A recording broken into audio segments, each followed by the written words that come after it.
So if you clicked on this video, I'm sure you're curious about starting a YouTube channel in 2023. I was, but I really wanted to push forward and have this be the year that I started my YouTube channel. Now, I've been live and consistent on YouTube since February 13th, 2023, and I want to show you and give you some behind the scenes of my channel, what's been working, what I've learned, and give you some tips in case this is something you are wanting to do, and basically dive into what is working right now and how I am growing my channel. Hi there, welcome back. It's so good to see you. My name's Kaz. I'm an elite digital marketing coach and I'm here to help you find paying clients with your paid and organic social media. So this was the year I was determined to launch my YouTube channel. I've been putting it off for a while. I wanted to, get things as good as I could, but this was the year I was like, no, we're doing it this year. And February 13th, 2023 was when I really launched properly, got consistent, got everything all together and started posting regular videos. So at the time of recording this, we're about 3 months after that, and I've been very consistent. I posted at least every week. I posted shorts, and there's a lot I've learned even from just that short amount of time. So I wanted to share what I've learned and my progress and what's been working and what's not been working so well, and really give some guidance if this is something that you are wanting to do. I think YouTube is such a good platform. It's really stood the test of time. When all these things have come in and out and trends, YouTube has just been like, no, this is who we are. We're the video thing. Yes, there's shorts, but we are the video hub. And I think that is such a great place because in a lot of ways, when you make content for social media, you're putting your faith in the platform. I think a lot of people feel some kind of way about Meta because they change things so much that people feel a bit like slighted and like, well, you were this, then you were that, and Instagram, and you're doing all these funny things. I don't know if I trust you. Like, are you going to change something and mess up my whole entire business with your change? Whereas YouTube, it's really just kind of stuck and been long. It's been around way longer than Facebook and Instagram have. So I think it's a great place, and I would definitely encourage, if this is something that's on your heart to do it and go all in as much as you can. I will say, and that's one of the things I will get to, you really have to take this very seriously. You have to be consistent. You have to be incredibly organized. You have to really know what it is that this is doing and the purpose that this is serving. It can serve a few purposes, right? But it has to be a clear strategy, not only to the content creation, but the content marketing and just the strategy for you on how to be consistent. So let's get into what I've been learning, what I've been doing, and take you behind the scenes. So the first point I want to make is that when you are a small channel, you really need to make sure that you are creating content that is searchable. It's not enough for you just to be on and be like, oh, look at my thing. And this is the biggest mistake I see when I do my research for other content. I see smaller channels, but their content is not searchable. The way they have done their titles and their descriptions, no one's searching for what they're saying in the way that they're saying it. You must create your videos from the perspective of what is people searching for. And there's lots of tools out there that can do this. I just, if you don't want to pay for anything, I think just using YouTube itself to just type, what are people searching for. And I think the biggest thing I have started doing is that, so I'll search a couple of keywords in my niche, social media, Facebook ads, digital marketing, growing up business online, and then I will filter that by the month, right? So what's gone live in the month. And then I will scroll, because what I'm looking for is I'm looking for the smaller channels, the ones with 1,000 subscribers to less, that have done, their videos have done really well, got a lot of views, because that means that the video has far surpassed the reach of the subscriber. I had heard advice in the past like, oh, just what's a trending video in your niche? But the problem when you search just all the videos ever is the top ones normally come from the top creators, and no matter, for the most part, what they put out, they're going to get hits because they're going to get views and all the good stuff because they've got a lot of subscribers to their channel. So you are wanting the views, the videos from the channels with lower subscribers, because you need to see, okay, what did really well for that lower channel. That's what, and most likely, especially if it's recent, that's what most likely is going to work for you and your smaller channel, because that's something that's being very searched on. So that is something that I've been really working on and leaning on. There are tools that can help. vidIQ is a good tool. I do like lots of features about vidIQ. They have like a daily ideas section, and I'm experimenting and playing around with that to see if I like that. They also have tools for optimizing titles and descriptions, so that's really nice too.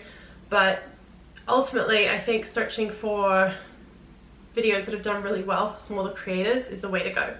Okay, so another really good point is you really want to try and jump on trends or hot topics as early as possible. Now, I had success with this. So, funny story. So, Meta Verified has been a hot topic in my industry. When's it coming out? What's it going to look like? All of that stuff. And randomly, a few Fridays back, like the last Friday in March, it came out, and I was on the wait list, and I got notified via my Instagram, and I already kind of thought, right, I want to dabble with this, I want to test this.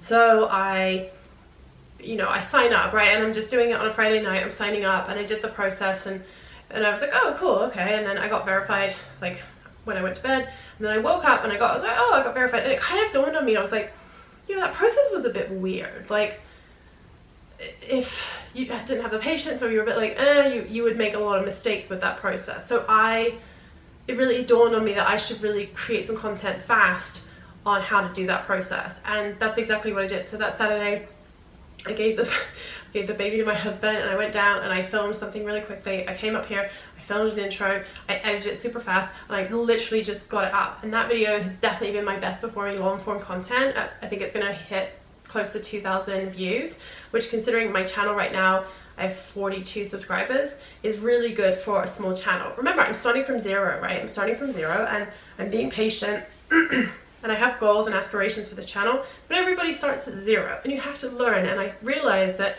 the only way to learn is to put out and optimize and understand and figure things out.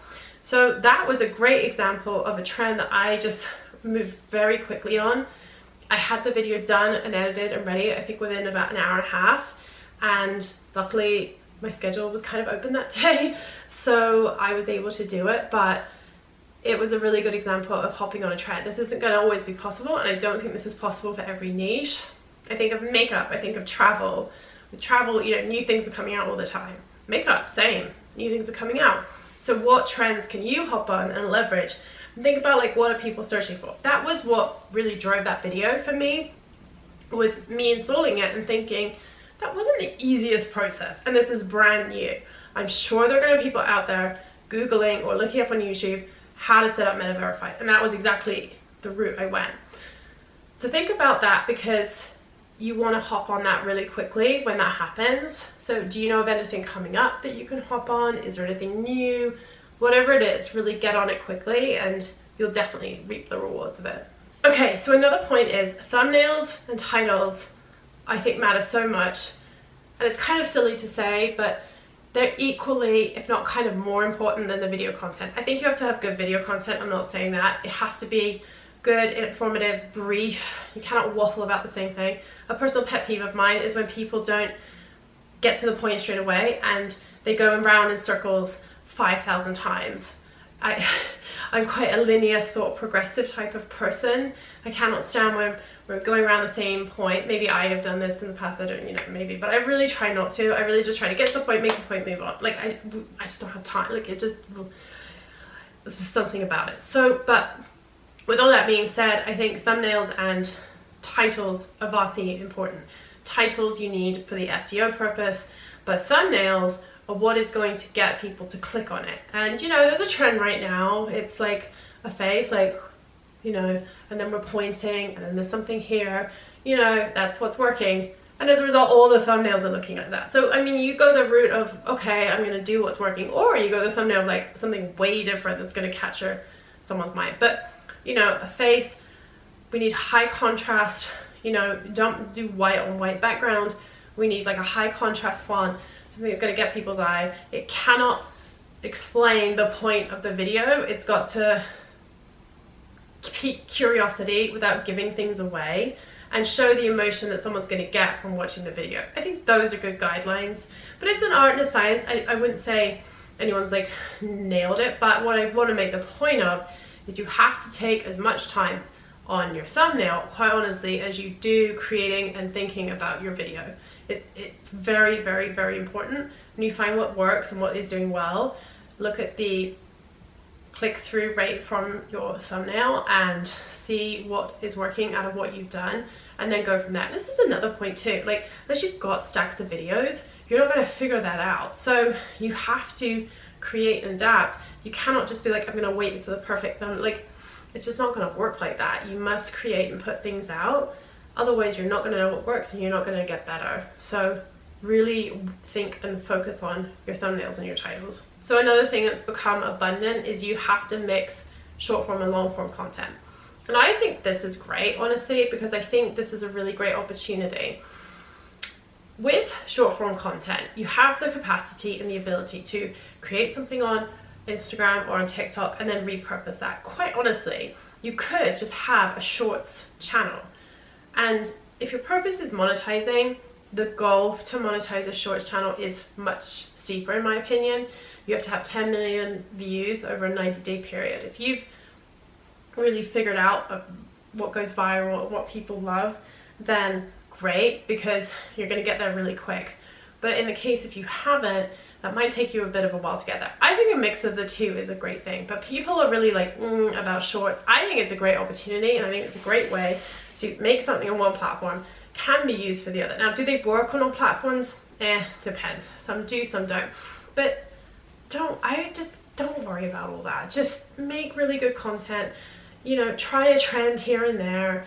Your issue really comes with the music. Is it licensed on TikTok? Is it not licensed over on YouTube? Blah, blah, blah, whatever. But I just think just keep things easy and try something over on TikTok, over on YouTube, and build up a nice way of doing long form content and short form. So for me, my long forms, I put out once a week. I am going to switch to twice a week because why not? And then my short form, I try to do at least once a week. I'm going to definitely try and step that up. Short form video content is now where I'm going to move my focus and really get a good system down, like I have a good system with this. So that's exactly where I've been posting and I've been doing, and you know, so far so good. So my results after 3 months, I'm at 42 subscribers and I think I'm around like 5,000 views. So I mean, it's, you know, it's not horrendous. So I mean, we're keeping going, we're keeping on. I think what occurred to me too is the cumulative nature of these platforms. I saw this with my podcast. You know, when you put podcasts out, you know, the first 10 episodes, nothing's really much happening. But as you put more episodes out, more stuff happens because someone discovers you and they binge everything else. And that's what you can't account for. You can do maths in your head like, okay, how long is it going to take me to reach this, reach that, da-da-da. But you're not accounting for the cumulative nature of these evergreen pieces of content. And I think on YouTube, I've heard people put things out and then 6 months later it does really well. I've also, what I like about YouTube is the longevity. So you can put things out and years down the line, they're still getting views, subscribers, all that good stuff. So I think this is such a good platform to invest your time in. I don't think it's too late. Yes, there are lots of creators here, but oh well, there's lots of everything everywhere, right? So you might as well do your best, get involved, start small. And if you want to know my workflow, I think this is critically important too. I think you have to be very organized when it comes to this. So I didn't want to start until I at least had 10 videos edited, ready to go. So on the weeks and days I couldn't film or edit, I had stuff ready to go to keep consistent. I think this is so important. This is what I did with my podcast. When you think about top line content, you must have stuff ready to go. Now it's a lot of time and energy investment in the beginning, and people might say, well, you know, it takes you a while to get going. And I think it's important and necessary. You're not always going to be able to keep the schedule. So what are you going to do in the weeks you don't? Well, you're going to have your 10 like videos, whatever, ready to go. That's important too. So I would keep that in mind. But if you want more information on my workflow, let me know in the comments. I'll be happy to film that video for you and let you know exactly what my workflow is when it comes to YouTube. So I want to know in the comments below, are you starting a YouTube channel? If so, I want to know what it's about, what you're doing, when you're launching it, all the good things. So share in the comments below. I would love to learn more about your YouTube channel. Ultimately, YouTube is just one part of your marketing mix. So if this is something that feels a little overwhelming to you, I'm not surprised. It's overwhelming to me and most people I talk to, because there's so many things you have to do. You have to email, social media, get on blogs, podcasts, all this stuff, right? So if this is overwhelming, I invite you to download my free marketing checklist, which is going to give you monthly, weekly, and daily tasks for you to do to keep consistent and on top of your marketing. So if that is something you would like, click the link below. I will send it to your inbox, and I cannot wait to hear how you use it. Thank you so much for watching this video. I do appreciate you being here. If you did like this video, give it a thumbs up, and I cannot wait to see you next time. Take care.